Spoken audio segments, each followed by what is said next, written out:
Let's move on now to the Cleveland Browns and our 2023 NFL Draft review. But before we do that, if you have not already, hit that subscribe button and also ring that bell to get notified when Ryan and I create new content. We're trying to get to 2,000 subscribers by the beginning of the season, and we're creating a lot more content. So if you want to see new Cleveland Browns material or AFC North material, be sure to subscribe. It's the easiest way to get notified on when we create new content, and also to help us kind of reach our goal. So we greatly appreciate it. Ryan, let's get into it here. Let's do it. So the Cleveland Browns are still, they're still reaping the benefit. I guess it depends on how you look at it with the Deshaun Watson trade. So they did not have a pick in the first round here. And they started their NFL draft a little bit early with a second-round pick.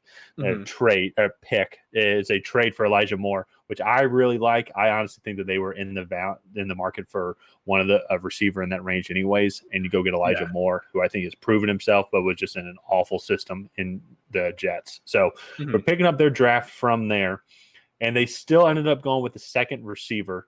Ryan, I know we talked about this offline. What are your thoughts on the Cedric Tillman pick? So I personally liked Cedric Tillman. I think you looked at his 2021 film, and he was a dominant wide receiver. And he's a true X, a little bit in that Donovan Peoples-Jones type role.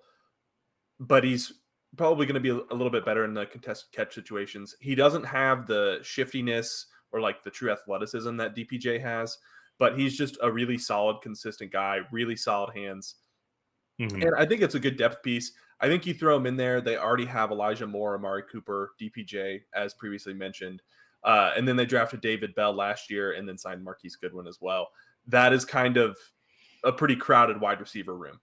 And then to put Cedric Tillman in on top of that, I think maybe they could have gone another way, but I do really like the player, and maybe losing some guys here or there, not necessarily knowing how some guys are going to perform. I think it could pay more dividends a little bit further down the road. Yeah, and that's me, and I agree with you. And that's where I'm not a huge fan of the pick, not because of the player. I agree. I think Tillman has a lot of potential upside, but they're very crowded in the receiver room. They just used their second-round pick on Elijah Moore. And I understand, I get he's a totally different receiver. But still, though, I think you could have gotten a Cedric Tillman later on in the draft. You could have gotten Dontavian Wicks. You could have gotten Bryce Ford-Wheaton. You could have gotten Andre Yosheva. There's like other receivers who are these tall X-like receivers a little bit later on in the draft. And instead, who were some of the guys that were taken right after him that I think could have helped out the Browns here. Zach Harrison from Ohio State, I think that would have been a great edge rusher compliment. He was the next pick taken by the Falcons, so I greatly appreciate it.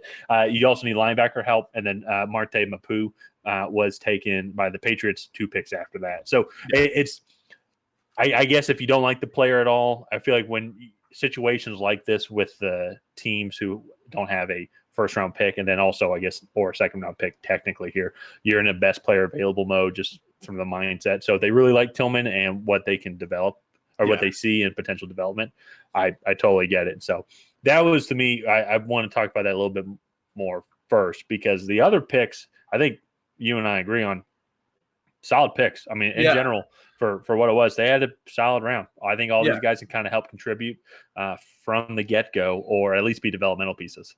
Yeah, no, definitely. Siaki Ika at the beginning of the 2022 college season was a projected first-round pick. He didn't necessarily play super well in 2022, and then athletically wasn't too much different than some of the other bigger defensive tackles. So he fell to round 3. And then DeJuan Jones, even myself, I had him going 31 to the Kansas City Chiefs in a couple mock drafts, actually. And so to get him at 111, I think that's really good value. I think he might scare the league a little bit in terms of we've never really seen anybody his size kind of come in, but he's so long that I think his slow feet can be covered up. And then Isaiah McGuire, good depth there. DTR, one of my favorite developmental quarterback prospects in the class. And then Luke Whippler was actually largely considered one of the top 3 center prospects in this class. So and then Cameron Mitchell, also a good depth piece at corner there. But I think they had a pretty good draft all in all. I agree. It's offensively. I think that they did a good job like building up that offensive line because I think the style that they want to play is like they want to run it with Nick Chubb, and then probably after Nick Chubb leaves, whenever that will be, they'll probably want to continue that mindset as well. You also need to protect Deshaun Watson. I mean, because even if it could be the best quarterback that's snapping the ball, but if he has no offensive line, and so it's going to be tough for them to succeed. So I think they did a good job finding value here, and some guys fall in and they capitalize on it. So it's in general, if there's one thing I wish that they would have maybe addressed a little bit more, I like Cameron Mitchell, but I would have maybe if they had gotten a little bit more value, I think, in the secondary position, whether it be corner or safety, just adding some depth in there. I believe they have picked up some like undrafted free agents as well that also could help fill that position. Let me pull this up here. So like Caleb Biggers and Tanner McAllister from Ohio State, another Ohio State. Oh, and also Ronnie Hickman as well. Actually, I do kind of like the Ronnie Hickman. I like the Ronnie Hickman addition of safety. So at very little cost. So I think there's some value there. So they did address it there, undrafted free agents. So that's good. Maybe some of those guys can get signed and stepped up. And they actually did have a pretty good group in the secondary. They brought in Juan Thornhill as well in free agency, but then they also had I did forget about that. Denzel Ward and Greg Newsome as well.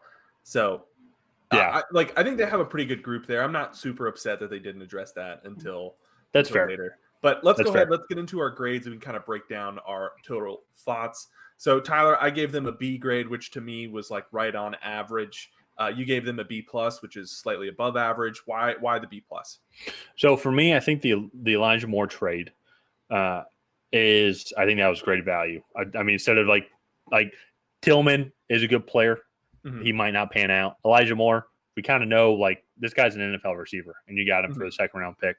Also on top of that, it's not the last year, but still including the Deshaun Watson trade. I understand it's tough to not have a first round, but if there was ever a draft to not worry about having a first round pick, I'd say it'd be this one because I feel like guys from like 15 to like 75 were pretty similar. Were pretty similar. Not saying that a guy drafted at 75 could have been drafted at 15, but it's not as normally not as noticeable of a difference. So I think this draft class didn't hurt them as much.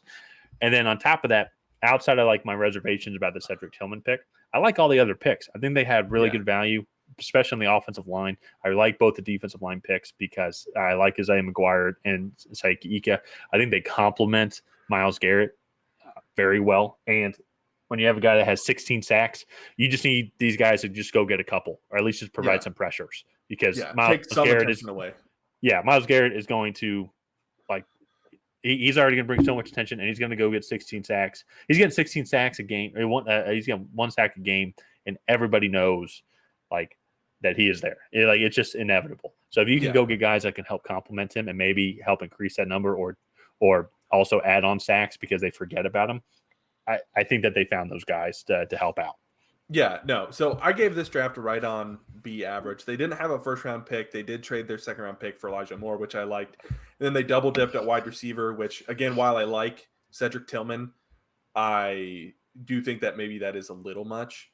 And then they just got good value at all their other picks. They didn't necessarily blow me away. The only one that I was really wowed by was the DeJuan Jones pick, that he was still there.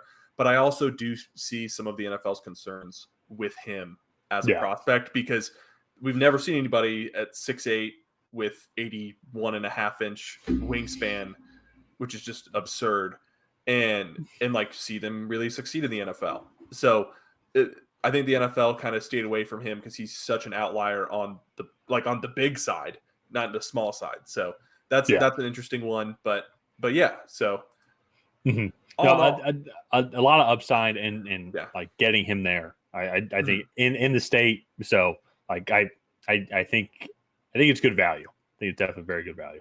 Yeah. But all in all, I think the Browns are going to be pretty competitive in 2023. I think it really comes down to if Deshaun Watson can take that next step in the Cleveland Browns system. Yeah.